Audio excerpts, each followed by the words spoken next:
बहुत ध्यान से इसको पढ़ना है। Sources of light.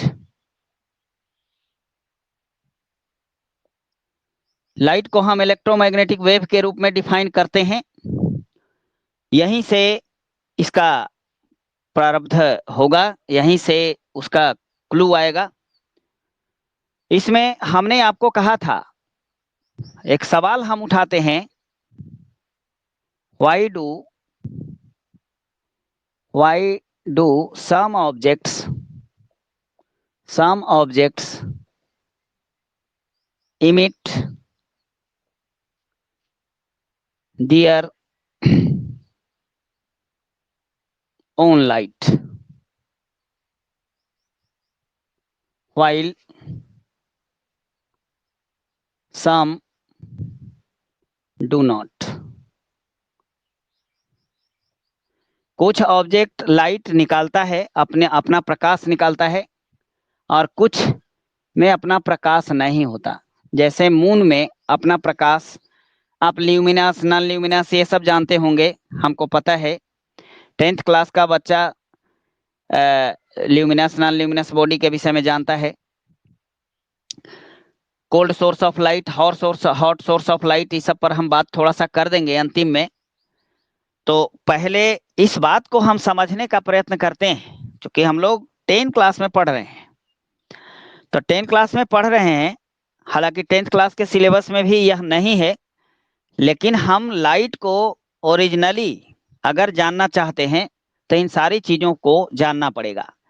In order to know the answer of this question, we should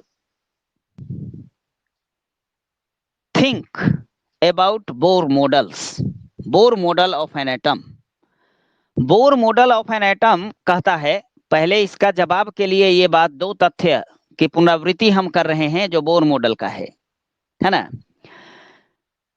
किसी भी एटम में एक न्यूक्लियस होता है, न्यूक्लियस में न्यूट्रॉन और प्रोटॉन्स होते हैं। बड़ी ध्यान से समझना, धीरे धीरे समझा रहे हैं। An atom has centrally located, dense, massive, positively charged nucleus in which neutrons and protons are located. Around the nucleus, electrons revolve in discrete orbits. Particular energy वाले ऑर्बिट्स, जो सर्कुलर पाथ होता है न्यूक्लियस के चारों तरफ, particular energy containing, जैसे first orbit की energy बिल्कुल फिक्स होती है, सेकेंड ऑर्बिट की एनर्जी बिल्कुल फिक्स होती है, थर्ड ऑर्बिट की एनर्जी फिक्स होती है। एनर्जी फिक्स होने का मतलब कि मान लो कि फर्स्ट ऑर्बिट में कोई इलेक्ट्रॉन घूम रहा है तो इसका वेलोसिटी फिक्स होगा, इसकी काइनेटिक एनर्जी फिक्स होगी, यानी वेलोसिटी फिक्स होगा, सारा कुछ फिक्स होगा, है ना। एक डी ब्रॉगली का वेव इक्वेशन है, डी ब्रॉगली का वेव इक्वेशन, यानी नहीं, डी ब्रॉगली का ड्यूल नेचर का सिद्धांत है, जो कहता है कि any object executing some motion have dual nature. कोई भी ऑब्जेक्ट, ध्यान से मेरी बात को सुनना, कोई भी ऑब्जेक्ट, जैसे हम, आप, कार, बस, ट्रेन, मोटर, एरोप्लेन, अगर वह मोशन एग्जीक्यूट कर रहा है तो उसमें वेव कैरेक्टर और पार्टिकल का कैरेक्टर दोनों होगा। पार्टिकल कैरेक्टर का मतलब मोमेंटम से है, मोमेंटम मास एंड वेलोसिटी का प्रोडक्ट से है, और वेव का मतलब फ्रीक्वेंसी से हो सकता है या वेवलेंथ से हो सकता है ना। तो कोई भी ऑब्जेक्ट अगर मोशन एग्जीक्यूट कर रहा है, कोई भी ऑब्जेक्ट अगर मोशन एग्जीक्यूट कर रहा है तो उसमें वेवलेंथ भी होगा और मोमेंटम भी होगा। वेवलेंथ को हम थोड़ा सा समझा देते हैं। यहाँ देखो, ऐसे मान लो कि कोई यहाँ पर पार्टिकल है, इसको हमने फोर्स दिया, फोर्स, तो यह particle up and down oscillate करना शुरू किया, ट्रांसवर्स वेव है यह। तो अब इसका जो ये इस पोजीशन पर पार्टिकल था, तो यहाँ से पार्टिकल यहाँ पर है, तो यहाँ से चलकर 360 डिग्री 360 डिग्री जहां पर कंप्लीट हो जाए तो वह वन ओसिलेशन कहलाता है। और एक ओसिलेशन में जो डिस्टेंस तय होता है, यानी कोई वेव एक ओसिलेशन में जितना डिस्टेंस तय करता है वही उसका वेवलेंथ होता है। अगर पार्टिकल यहाँ है बेटा, तो यहाँ से यहाँ आया तो यहाँ 90 डिग्री का कोण बना, फिर यहाँ आया, यहाँ से यहाँ आया तो 180, फिर यहाँ से यहाँ आया तो कितना हो गया 270, और यहाँ से यहाँ आया तो 360, यानी इस मीन से इस मीन की दूरी वेवलेंथ है, लैम्डा वेवलेंथ। समझना, मेन समझ है इसमें। अब मान लो कि पार्टिकल यहाँ है, यहाँ पर, यहाँ से यह ऑसिलेट करना शुरू हुआ, तो यहाँ से अगर यहाँ आया तो 90 डिग्री, फिर यहाँ आया तो 180 डिग्री, फिर यहाँ आया 270 और यहाँ आया 360, यानी दो कंसेक्यूटिव क्रेस्ट के बीच की दूरी को भी लैम्डा कहेंगे, वेवलेंथ कहेंगे। अगर सपोज करो कि पार्टिकल यहाँ है, पार्टिकल यहाँ से ऑसिलेट करना शुरू कर रहा है, तो यहाँ से यहाँ आया 90 डिग्री का कोण यहाँ बना, फिर यहाँ से यहाँ आया 180, यहाँ आया 270 और यहाँ आया 360, यानी दो कंसेक्यूटिव ट्रफ के बीच की दूरी को भी लैम्डा कहते हैं। और कोई वेव एक ओसिलेशन में इतनी ही दूरी तय करती है, लैम्डा के बराबर। चलो, ये वेवलेंथ के विषय में हमने आपसे आपको इंट्रोडक्शन दिया, ये वेवलेंथ हुआ। अब मोमेंटम के विषय में भी थोड़ी सी जानकारी आपको दे देते हैं। मोमेंटम कहता है the product of mass and velocity. किसी ऑब्जेक्ट का मास, मान लो कि 10 किलोग्राम का कोई ऑब्जेक्ट है, यह 10 मीटर पर सेकेंड के स्पीड से चल रहा है, तो मास और वेलोसिटी के कंबाइंड इफेक्ट को मोमेंटम कहते हैं, P = mv। तो इसका मोमेंटम क्या हो जाएगा 10 kg इंटू 10 मीटर पर सेकेंड = 100 kg मीटर पर सेकेंड। This is momentum. तो कोई भी पार्टिकल, कोई भी ऑब्जेक्ट अगर मोशन एग्जीक्यूट करता है तो मोमेंटम जो कि पार्टिकल को बता रहा है, और वेवलेंथ जो कि वेव को बता रहा है, वह ड्यूल नेचर पोजेज करता है, नो डाउट, है ना। तो चलो अभी हम बोर मॉडल पर रहते हैं, बोर मॉडल की बात करेंगे अभी, तब फिर हम ये इन सारी चीजों को पर बात करेंगे बाद में। थोड़ी सी जानकारी हमने दे दिया, क्योंकि लाइट की नेचर को जब हम पढ़ेंगे तो लाइट हैज ड्यूल नेचर, वहां पर इस पर भी विस्तृत बात करेंगे। Why do some object emit their own light while some do not, ये सवाल है। तो ऑब्जेक्ट, कोई भी ऑब्जेक्ट, ऑब्जेक्ट किस चीज का बना है बाबू? Object made by atoms. Atoms किस चीज का बना है? Made bye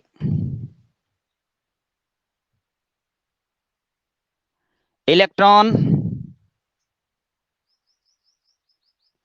protons and neutrons. Neutrons और प्रोटॉन फिक्स पोजीशन यानी न्यूक्लियस में होता है, कंटेन इन न्यूक्लियस। इसी से डील होने वाला है। अब ध्यान देना, इलेक्ट्रॉन जो है वह ऑर्बिट्स में घूमता है, रिवॉल्व अराउंड द न्यूक्लियस, है ना। Electrons revolve around the nucleus, यानी इसमें चारों तरफ ऐसे घूमता रहेगा, है ना। तो ये कहता है बोर मॉडल, यह इसलिए घूमता है, यह घूमता क्यों है? जैसे रदरफोर्ड मॉडल हम 9 क्लास में आपको बताए थे, 9 क्लास में। चलो, रदरफोर्ड मॉडल आप लोग जानते हैं या नहीं जानते, ये पूरा हमको पता नहीं, लेकिन एक बात आप जान लीजिए, इलेक्ट्रॉन पर निगेटिव चार्ज होता है बेटा। इफ चार्ज पार्टिकल, यानी इस पर भी थोड़ा सा हम आपसे बात करते हैं, हेंस क्रिस्टन और स्टेट का एक एक्सपेरिमेंट है, इस पर बात करते हैं। मान लो कि यह कंडक्टिंग वायर है, इसको एक इलेक्ट्रिक सोर्स से हमने जोड़ दिया, बैटरी से। ये पॉजिटिव टर्मिनल है, ये निगेटिव टर्मिनल से हमने ऐसे जोड़ दिया। यहां पर हमने स्विच लगा दिया है, स्विच। अभी स्विच ओपन है, सर्किट कंप्लीट नहीं है, यानी करंट नहीं बहेगा। लेकिन इधर से पॉजिटिव पोलैरिटी है, तो पॉजिटिव चार्ज कहां तक होगा? स्विच के दूसरे एंड तक होगा। पॉजिटिव चार्ज कहां तक होगा? स्विच के दूसरे एंड तक होगा। और निगेटिव चार्ज स्विच के अनदर एंड, यानी यहां तक होगा। यह स्टैटिक चार्ज है। यहां पर जो चार्ज है अभी, ये सब चार्जेज एट रेस्ट है, चार्जेज एट रेस्ट। ध्यान देना। इसके बगल में एक कंपास ले लो। कंपास एक मैग्नेटिक डिवाइस है, यानी दिक् सूचक इसकी हिंदी होती है। यानी compass is a device in which a small magnetic needle is fitted with an axle that is free to move in either sides. दोनों साइड मूव कर सकता है। और एक बात आपको पता होना चाहिए, नॉन कांटेक्ट फोर्स कौन कौन सा है? ग्रेविटेशनल फोर्स, मैग्नेटिक फोर्स और इलेक्ट्रोस्टैटिक फोर्स। ये तीनों नॉन कांटेक्ट फोर्स हैं। ग्रेविटेशनल फोर्स से ग्रेविटेशनल फोर्स ही प्रभावित होता है, मैग्नेटिक फोर्स से मैग्नेटिक फोर्स प्रभावित होगा। यानी ग्रेविटेशनल फील्ड से ग्रेविटेशनल फील्ड या फोर्स, मैग्नेटिक फोर्स या फील्ड से मैग्नेटिक फील्ड या फोर्स प्रभावित होता है। इलेक्ट्रिक फील्ड या इलेक्ट्रिक फोर्स से इलेक्ट्रिक फील्ड या इलेक्ट्रिक फोर्स प्रभावित होता है। यह जो चार्ज है बेटा, चार्ज, अब फील्ड का मतलब ही समझाते हैं। थोड़ा सा सारा कुछ समझते चलना है, क्योंकि 10 में ये सब पढ़ना भी तो है आपको। मान लो कि यह एक सरफेस है, यहां पर आप एक मैग्नेट ले लिए हैं, ये नॉर्थ पोल है, यह साउथ पोल है। इतनी दूरी पर एक आयरन का आर्टिकल है, मैग्नेटिक सब्सटेंस आयरन। इतनी दूरी, इतना डिस्टेंस जब दोनों के बीच है, तो मैग्नेट ना तो, यानी आयरन ना तो मैग्नेट की ओर आ रहा है और ना ही मैग्नेट से दूर जा रहा है, कुछ भी नहीं हो रहा है। लेकिन when we starts to move the magnet towards the iron article, then we observe that after certain distance travel towards the iron, we observe that, अब इस डिस्टेंस के बाद यहां तक मान लो हिला नहीं, लेकिन इसके बाद थोड़ी सी दूरी बढ़ाया, तो यह मैग्नेट यह आयरन को अट्रैक्ट करना शुरू कर दिया, यानी बिना कांटेक्ट का फोर्स लगाना शुरू किया। तो किसी मैग्नेट के अराउंड वह क्षेत्र, जहां तक इसके फोर्स का अनुभव किया जाता है, उसी को हम मैग्नेटिक फील्ड कहते हैं। क्या बोलते हैं इसको? Magnetic field. अब उसी प्रकार किसी चार्ज के चारों ओर वह क्षेत्र, चार्ज, अगर चार्ज पार्टिकल मान लो इसके हम नीचे ऐसे ले लेते हैं, यहाँ पर एक प्लस क्यू चार्ज है और यहाँ पर कोई क्यू चार्ज है ना, माइनस क्यू चार्ज है। अभी दोनों चार्ज यानी अपोजिट चार्ज है, तो अट्रैक्शन नहीं हो रहा है। अगर सेम चार्ज होता तो रिपल्सन भी हो सकता था। तो यहाँ पर अट्रैक्शन नहीं हो रहा है, लेकिन इसको पुनः हम इसके करीब ले जाना शुरू किए, तो एक सर्टेन डिस्टेंस के बाद अगर डिस्टेंस घटाते हैं, तो यह चार्ज इधर मूव करना शुरू किया जब अपोजिट चार्ज है, तो अगर सेम चार्ज होता तो दूर जाना शुरू होता। तो किसी चार्ज के चारों ओर वह क्षेत्र जहां तक, यानी वह स्पेस जहां तक इसके इफेक्ट का अनुभव किया जाता हो, उसको इलेक्ट्रिक फील्ड कहते हैं। तो यहां देखो, इलेक्ट्रिक फील्ड से ग्रेविटेशनल फील्ड से मैग्नेटिक फील्ड से, और इलेक्ट्रिक फील्ड से। और यहाँ पर ये नॉन कांटेक्ट फोर्स में जो फोर्स एग्जर्ट होता है, वह फील्ड द्वारा एग्जर्ट होता है। What exert force in the condition of non contact force? Non contact force के केस में फोर्स एग्जर्ट फील्ड द्वारा होता है। फील्ड लगाया, फील्ड द्वारा फोर्स। अब ध्यान देना जरा सा, यहां पर हम बता रहे थे, अभी यहाँ चार्ज का फील्ड है, यहाँ इस मैग्नेट का फील्ड है, दोनों एक दूसरे को प्रभावित नहीं कर रहे हैं। लेकिन जब स्विच ऑन कर दिया गया, तो चार्ज का बहाव शुरू हुआ, from positive to negative. When we on the switch, then we observe that magnetic needle of compass get deflected. यह मुड़ गया, झुका थोड़ा सा। झुकने का मतलब कि यहाँ फोर्स लगा, बिना फोर्स के तो किसी भी चीज का पोजीशन आप चेंज कर नहीं सकते, यानी फोर्स लगा, इसका मतलब कि moving charge has magnetic field. क्योंकि मैग्नेटिक फील्ड से प्रभावित होता है, यहाँ पर मैग्नेट को प्रभावित कर रहा है, इसका मतलब कि मूविंग चार्ज जब तक रेस्ट में था तब तक उसका इंपैक्ट नहीं था, यानी चार्ज रेस्ट में है तो सिर्फ इलेक्ट्रिक फील्ड है। लेकिन चार्ज जब मोशन में आया तब वह मैग्नेटिक फील्ड को प्रभावित किया, इसका मतलब कि moving charges has magnetic field. तो अब एक इलेक्ट्रोमैग्नेटिक वेव थ्योरी कहता है, इलेक्ट्रोमैग्नेटिक वेव थ्योरी क्या कहता है कि जब यानी कहने का मतलब कि चार्ज मोशन में, तो जब इलेक्ट्रॉन यहाँ पर मोशन में होगा, देखो मोशन में, यानी charge particle, when charge particle execute motion then it produces magnetic field. और इलेक्ट्रोमैग्नेटिक वेव थ्योरी क्या कहता है कि जब इलेक्ट्रिक फील्ड और मैग्नेटिक फील्ड परपेंडिकुलर ओसिलेट करता है तो इलेक्ट्रोमैग्नेटिक वेव का फॉर्मेशन होता है। देखो चार्ज, इसमें चार्ज पार्टिकल इलेक्ट्रॉन घूम रहा है तो इस चार्ज का इलेक्ट्रिक फील्ड होगा। अब यह मोशन में है तो इसका एक मैग्नेटिक फील्ड होगा, ये देखो ऐसे मैग्नेटिक फील्ड। अब यहाँ पर ये ऐसे टेंजेंट हम ऐसे ले लेते हैं, टेंजेंट है ये, इसके सेंटर से इसको जोड़ोगे तो टेंजेंट हमेशा, आप एक थ्योरम है 10 क्लास में कि सर्किल के किसी पॉइंट, सर्किल का रेडियस टेंजेंट पर परपेंडिकुलर होता है।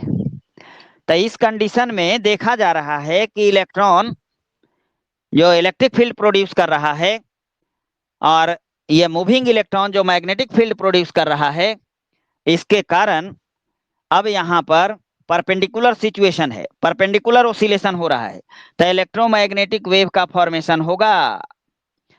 और इलेक्ट्रोमैग्नेटिक वेव थ्योरी कहता है कि एनी ऑब्जेक्ट एब्जॉर्ब्स और रेडिएट एनर्जी कंटिन्यूअसली, लगातार एनर्जी का ह्रास होता है।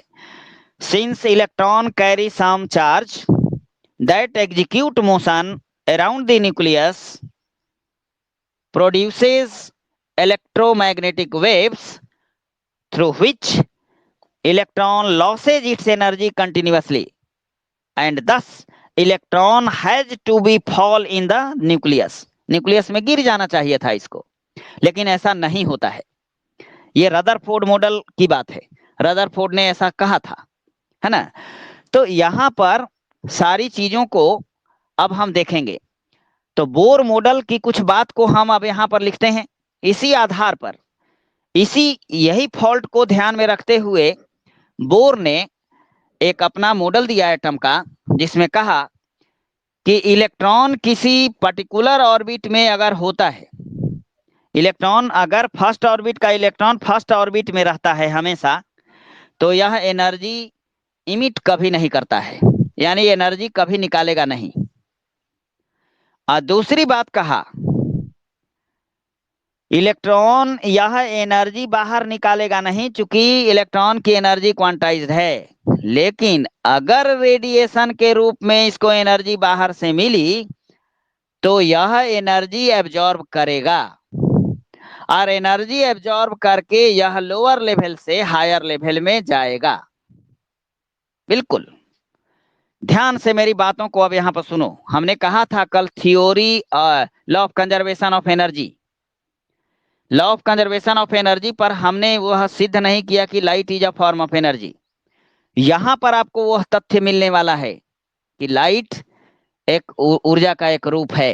कैसे, ये देखिए थोड़ा सा, हर चीज को बड़ी बारीकी से सीखने और समझने की जरूरत है। अब आप इसको सीखिए और समझिए। बोर मॉडल में क्या कहा बोर ने कि electrons present in stationery orbit. Stationery orbit का मतलब होता है कि फर्स्ट ऑर्बिट का इलेक्ट्रॉन फर्स्ट ऑर्बिट में हो, सेकेंड ऑर्बिट का इलेक्ट्रॉन सेकेंड ऑर्बिट में हो, थर्ड ऑर्बिट का इलेक्ट्रॉन थर्ड ऑर्बिट में हो। यानी स्टेशनरी ऑर्बिट में अगर इलेक्ट्रॉन है तो वह एनर्जी इमिट नहीं करता है है ना। द इलेक्ट्रॉन्स, बोर मॉडल का है, the electrons present in stationery orbit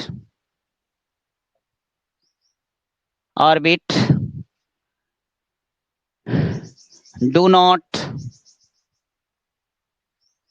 emit their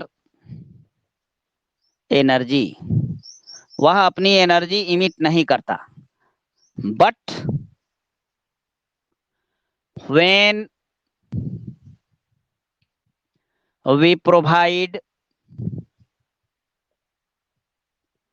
some radiations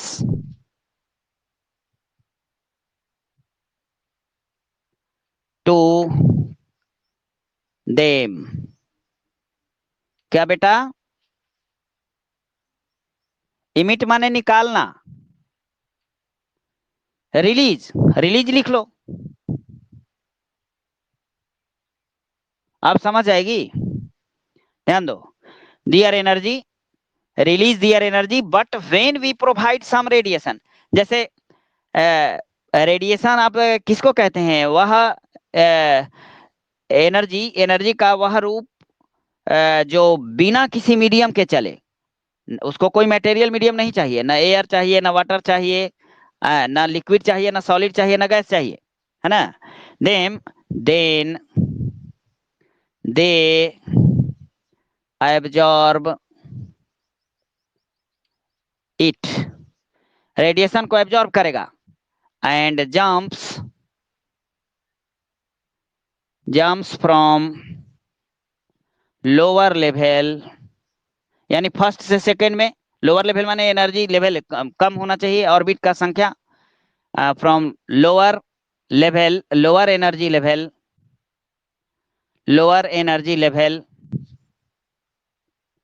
to hire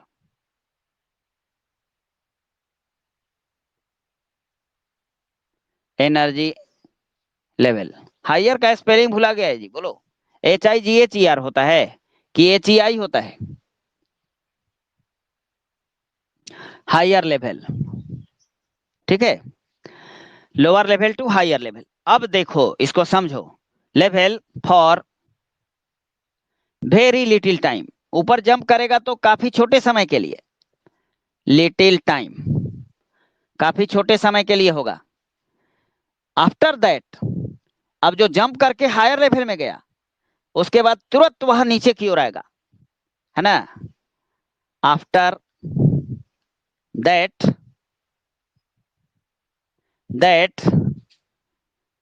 they undergo de-excitation,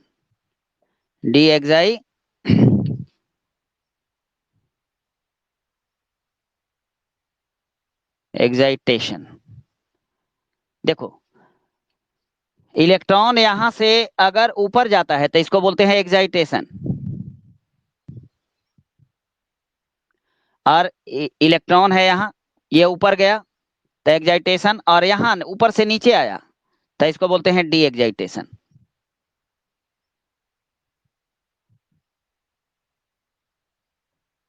D excitation,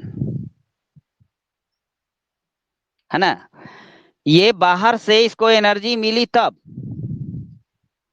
छोटे समय के लिए यहाँ गया और उसके बाद लौटा, तो जितना रेडिएशन, जितनी एनर्जी आपने इसको दिया एनर्जी, और law of conservation of energy कहता है कि energy neither be created nor be destroyed, तो जितना रेडिएशन के रूप में इस इलेक्ट्रॉन को एनर्जी मिली उतना लेकर यह जंप किया है।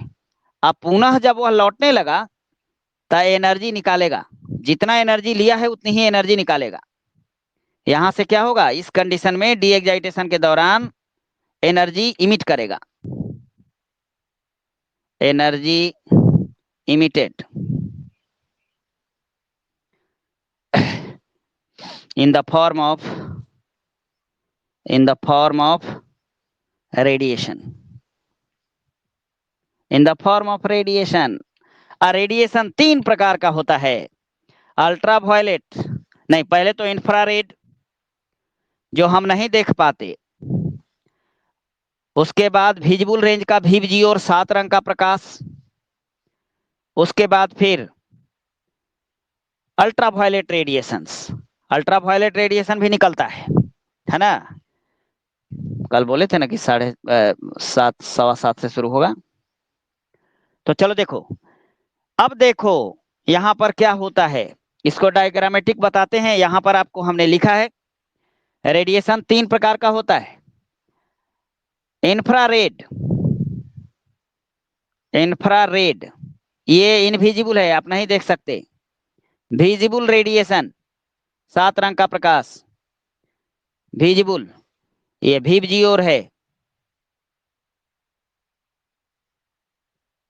और अल्ट्रावायलेट, अल्ट्रावायलेट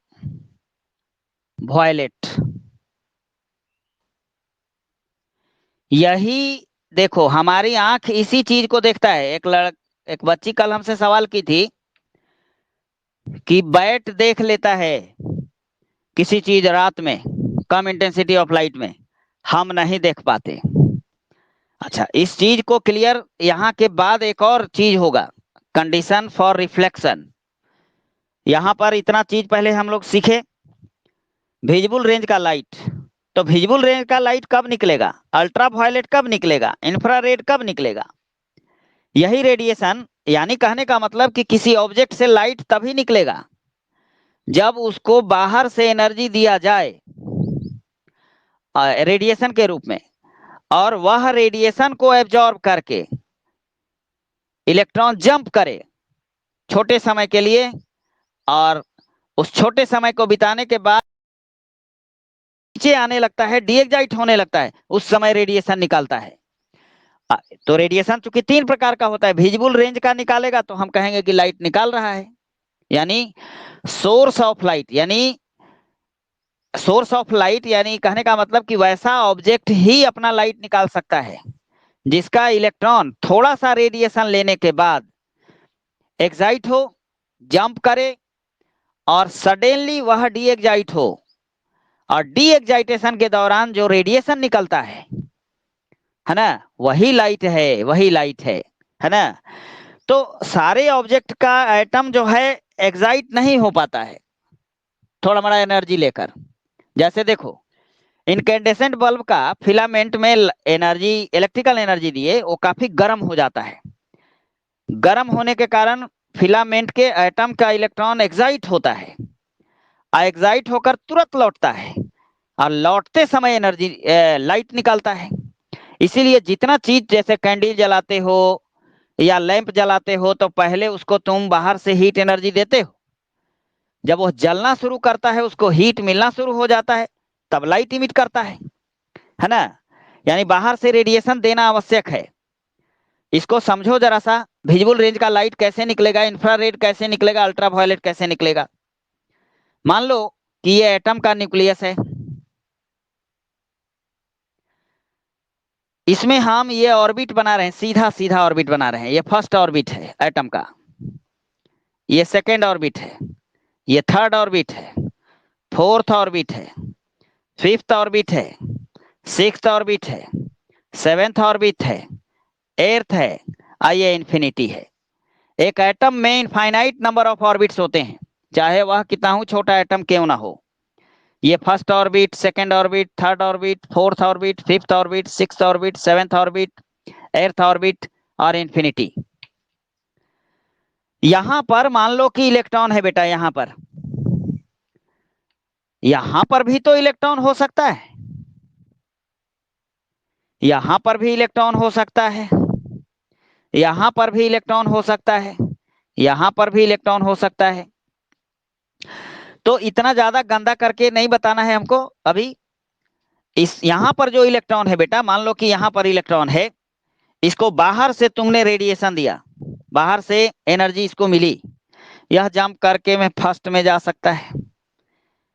यानी यहां से यहां आने के लिए अगर एनर्जी मिली पर्याप्त, तो यहां गया, इससे और अधिक एनर्जी मिली तो सेकेंड ऑर्बिट में चला गया, थर्ड ऑर्बिट में चला गया, और ज्यादा यानी थर्ड से और ज्यादा एनर्जी मिली, फोर्थ में चला गया, और ज्यादा एनर्जी मिलेगी फिफ्थ में जाएगा, और ज्यादा एनर्जी मिलेगी सिक्स्थ में जाएगा, और ज्यादा एनर्जी मिलेगी सेवेंथ में जाएगा, और ज्यादा एनर्जी मिलेगी एर्थ में जाएगा, और ज्यादा एनर्जी मिलेगी इन्फिनिटी में जाएगा। ये सब जो जा रहा है वो छोटे समय के लिए जा रहा है। याद कीजिए, यहां से यहां की एनर्जी, यहां से यहां जाने के लिए ज्यादा एनर्जी देना पड़ा था, यहां से यहां आने के लिए कुछ कम एनर्जी देनी पड़ी थी, यहां से यहां आने के लिए इससे भी ज्यादा एनर्जी देनी पड़ी थी। यानी फर्स्ट से थर्ड में जाने के लिए सेकंड के बजाय ज्यादा एनर्जी देनी पड़ी थी, फर्स्ट से फोर्थ में जाने के लिए थर्ड तक पहुंचने से ज्यादा एनर्जी देना पड़ा था। तो जितना एनर्जी आपने दिया लौटते समय उतनी ही एनर्जी निकलेगा। तो अब डी एग्जाइट हो सकता है छोटे समय के बाद, या फिर फर्स्ट पर आएगा, यहाँ पर एनर्जी चेंज ज्यादा है, यहाँ से फर्स्ट से यहाँ आने के लिए काफी ज्यादा एनर्जी लिया था, तो law of conservation of energy के मुताबिक जितना एनर्जी लिया उतना वह निकालेगा। तो एनर्जी जितना ज्यादा निकालेगा उतनी ही ज्यादा फ्रीक्वेंसी उसकी है।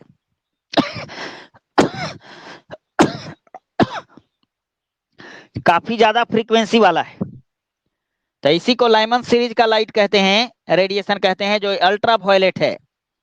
यानी अगर डी एक्साइटेड इलेक्ट्रॉन फर्स्ट पर आके रुके, when the excitation finished at the first shell, then ultraviolet radiations are emitted which cannot be visualized by us।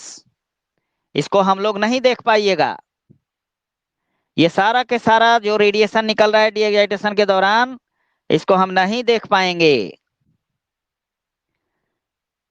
इसको लाइमन सीरीज यानी अल्ट्रावायलेट रेडिएशन है, या यूवी रे, ये अल्ट्रावायलेट रेडिएशन है। अब मान लो कि कुछ एटम ऐसा भी तो हो सकता है कि सेकेंड सेल में एटम हो, इलेक्ट्रॉन हो, इसको ठीक इसी तरीके से रेडिएशन मिल रहा है, यहां से रेडिएशन इसको बाहर से हम दे रहे हैं, तो यह फर्स्ट सेकेंड से थर्ड में जा सकता है, सेकेंड से फोर्थ में जा सकता है, सेकेंड से फिफ्थ में जा सकता है, सेकेंड से सिक्स्थ में जा सकता है, सेकेंड से सेवेंथ में जा सकता है, सेकेंड से एर्थ में जा सकता है, सेकेंड से इन्फिनिटी में जा सकता है। तो यहां से भी गया तो ये तो छोटा समय के लिए गया है, यहां भी डी एक्साइटेशन होगा, छोटे समय के लिए गया, लौटा, चूंकि सेकेंड से गया था तो सेकेंड पर ही आके रुकेगा।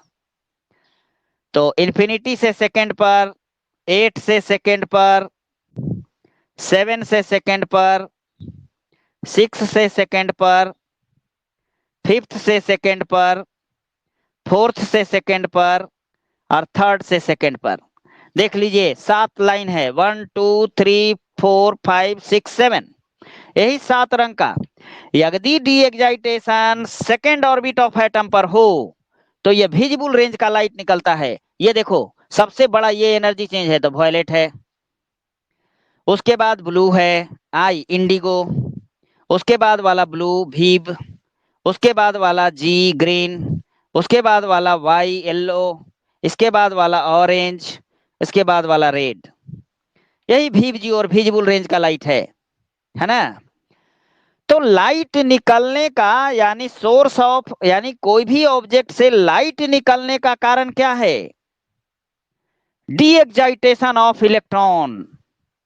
D excitation of electron after excitation of electron of an atom by absorbing energy from any external source। किसी सोर्स से एनर्जी देते हैं पहले, तब उसके एटम का इलेक्ट्रॉन एक्साइट होता है छोटे समय के लिए, और वह जब लौटता है उस समय रेडिएशन निकालता है। तो यह रेडिएशन अल्ट्रावायलेट, यह विजिबल रेंज का। अब सपोज करो कि इलेक्ट्रॉन सेकेंड ऑर्बिट पर यहां था, अब इलेक्ट्रॉन मान लो कि थर्ड ऑर्बिट पर है कुछ एटम का, तो यह जंप करके यहां जाएगा, है ना, 4 पर जाएगा, 5 पर जाएगा, 6 पर जाएगा, 7 पर जाएगा, 8 पर जाएगा, इन्फिनिटी पर जाएगा, और वहां से फिर लौटेगा। तो चूंकि थर्ड से गया था तो थर्ड पर ही लौटेगा। इस कंडीशन में इंफ्रारेड रेडिएशन निकलता है जो हमारे आंख द्वारा डिटेक्टेबल नहीं है। यानी यह आंख से नहीं देखा जा सकता, हमारा रॉड सेल इसके लिए एडेप्टेड नहीं है, और इसके लिए भी हमारा रॉड सेल इंफ्रारेड के लिए भी एडेप्टेड नहीं है। तो why do an object emits their own energy? An object emits their own, and only those objects emit their those objects emits their own light whose uh, whose electrons of the atoms undergoes excitation at first after absorbing energy and suddenly undergoes de-excitation. During de-excitation of electron, some radiations, यानी different types of radiation, जैसे सन से 7 ही रंग का प्रकाश नहीं निकलता है, उससे infrared भी निकलता है, उससे अल्ट्रावायलेट भी निकलता है, उससे विजिबल रेंज का भी निकलता है। हम लोग 7 इसलिए जानते हैं कि 7 हम लोग डिटेक्ट करते हैं, हम लोग देखते हैं। तो सोर्स ऑफ लाइट के रूप में यानी वही ऑब्जेक्ट लाइट निकाल सकता है जिसके एटम का इलेक्ट्रॉन एनर्जी एब्जॉर्ब करके एक्साइट होता है एंड फर्दर डी एक्साइट होते समय, है ना, फर्दर डी एक्साइट होते समय वह रेडिएशन इमिट करता है ना, है ना, बिल्कुल। तो इस चीज को हमने समझाया, समझ में आया या नहीं बोलो? अब तुम लोगों को समय देते हैं डिस्कस करने का। समझ में आया?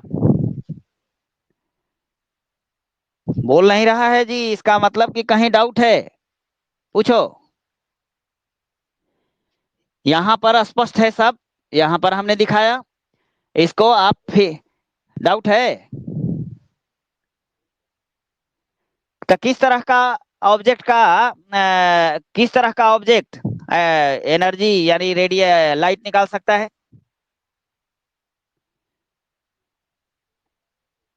एनर्जी जिसके एटम का इलेक्ट्रॉन एनर्जी एब्जॉर्ब करके पहले एक्साइट हो, जंप करे और सडनली लौटे, है ना, तो लौटते समय रेडिएशन निकलेगा, और वही रेडिएशन अगर विजिबल रेंज का है तो हम कहते हैं कि लाइट इमिट हो रहा है। बात समझे? समझ में आई या नहीं बात? मिटा दें? मिटा दें? स्क्रीनशॉट लेना है तो ले लीजिए।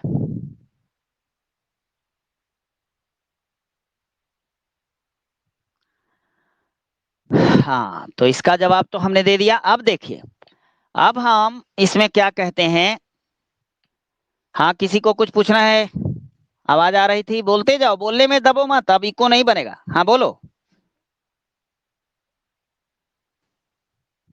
किस पर होता है? बहुत तरह का है लाइम। हाँ होता है बेटा, लेकिन इंफ्रारेड का है वो, उसको हम लोग नहीं देख पाइएगा। थर्ड के बाद यानी थर्ड से ही अगर डी एक्साइटेशन थर्ड पर हो, माने बाहर से इलेक्ट्रॉन आके थर्ड पर ही रुक जाए तो इंफ्रारेड होता है, और थर्ड से आकर अगर 4 पर रुक जाए तो और इंफ्रारेड है, उसका वेवलेंथ काफी ज्यादा होता है, हम नहीं देख पाएंगे उसको, है ना। उसको बोलते हैं ये देखो लाइमन सीरीज जो देखते हैं हम लाइट, उसको बामर सीरीज बोलते हैं। उसके बाद पीफंड सीरीज है, उसके बाद पास्टियन सीरीज है, उसके बाद ब्रैक सीरीज है, उसके बाद पीफंड सीरीज है, बहुत सारा लाइट का सीरीज है ना। तो उसको छोड़ दो, रेडिएशन का सीरीज बहुत सारा है, हमने यहाँ पर जो समझाना चाहते थे वो समझा दिया।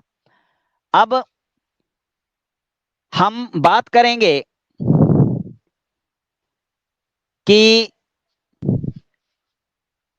अब हम बात करेंगे प्रॉपर्टीज ऑफ लाइट पर अभी, तब रिफ्लेक्शन ऑफ लाइट पर आएंगे। What are the property of light? Properties of light, properties of light, properties of light. कितना टाइम हुआ जी, देख लेना थोड़ा सा। 8 बज गया। तो अब क्लोज करते हैं। प्रॉपर्टीज ऑफ लाइट कल हम लोग बात करेंगे। समझाने में टाइम लगता है बाबू थोड़ा सा, ठीक है।